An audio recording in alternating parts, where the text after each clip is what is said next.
The restaurant shimmered with golden light, every table glowing under soft chandeliers. Ethan Cross straightened the cuffs of his designer shirt, checking his reflection in the mirror across the room. Billionaire, CEO, philanthropist, he'd been called many things. But tonight, he was just a man on a blind date arranged by his well-meaning sister, who had said he needed a normal woman, not another influencer. He wasn't sure why he'd agreed. Blind dates were rarely his thing. They felt like business meetings without contracts, awkward, overly polite, and often disappointing. Still, there he was, seated at a corner table in Lena, the most exclusive restaurant in the city. He glanced at his watch, 8:01 p.m. Punctuality mattered to him. He expected the same from others. Then he heard the click of heels. Soft, steady, confident. He looked up, and for a moment, everything else faded. The woman walking toward him wasn't the type to rely on heavy makeup or glittering jewelry.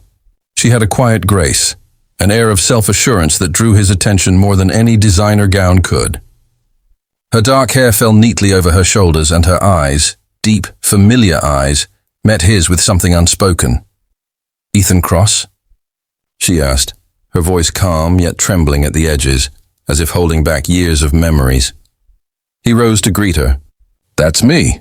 You must be—" "Lena," she said simply, offering a small smile as she sat. They exchanged pleasantries at first, the kind every stranger says when they're trying to fill silence.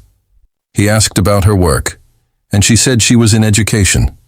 She asked about his company, and he gave the polished, well-rehearsed version of his story. But something about her unsettled him. Every time she looked at him, it felt like she knew him. Not as the billionaire the world saw, but as someone from another time. Midway through dinner, he noticed her studying him closely, her fork untouched, her expression softening with a strange mix of sadness and nostalgia. Finally, she leaned back and said quietly, "You don't recognize me, do you?" Ethan blinked, his hand pausing midair. "I'm sorry?" She smiled, but her eyes glistened. "I didn't think you would." "It's been years," his mind raced. He was sure he'd remember a woman like her, but nothing came. He tried to mask his confusion with charm. "You'll have to give me a hint," she exhaled softly, staring into her wine glass. "We met a long time ago, before the suits, before the cars, before the empire. You were just a kid with big dreams and empty pockets."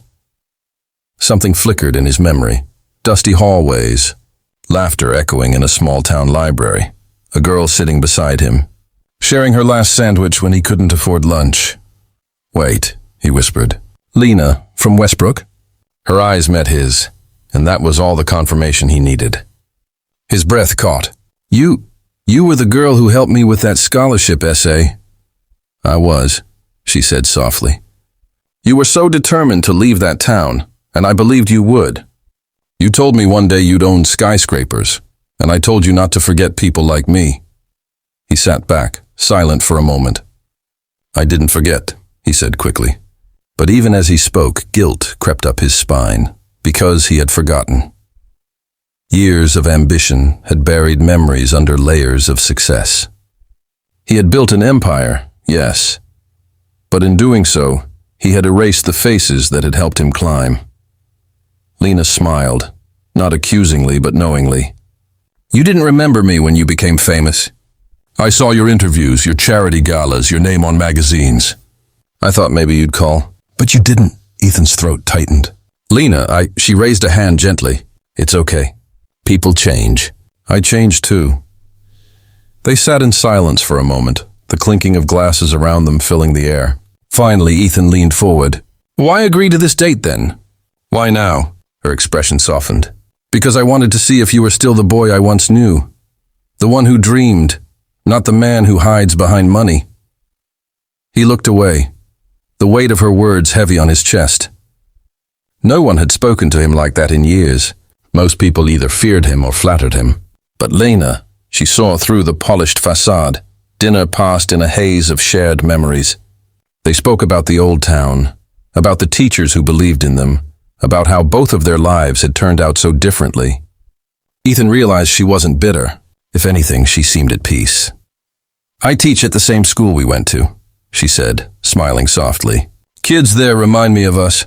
Hungry for something bigger, but scared they'll never reach it. He chuckled quietly. I remember being that scared kid. And I remember the one who told me he'd make the world notice him, she said. You did that, Ethan. But the world noticing you isn't the same as someone knowing you. Her words hit deep.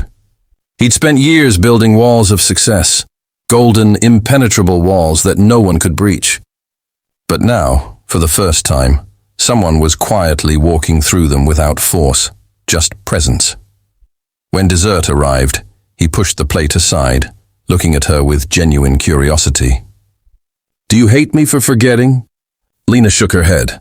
No, I just didn't expect to still feel something when I saw you again. Ethan's pulse quickened. Something? Familiarity, she said, like looking at a photograph from another life. You were my first love, Ethan. You just never knew it. He stared at her, stunned. The air between them shifted, warm, electric, fragile. Lena, if I could go back. You can't, she said softly, but not unkindly. Neither can I, but we can sit here tonight and remember who we were. He nodded slowly. Maybe remembering is a start. They talked until the restaurant emptied.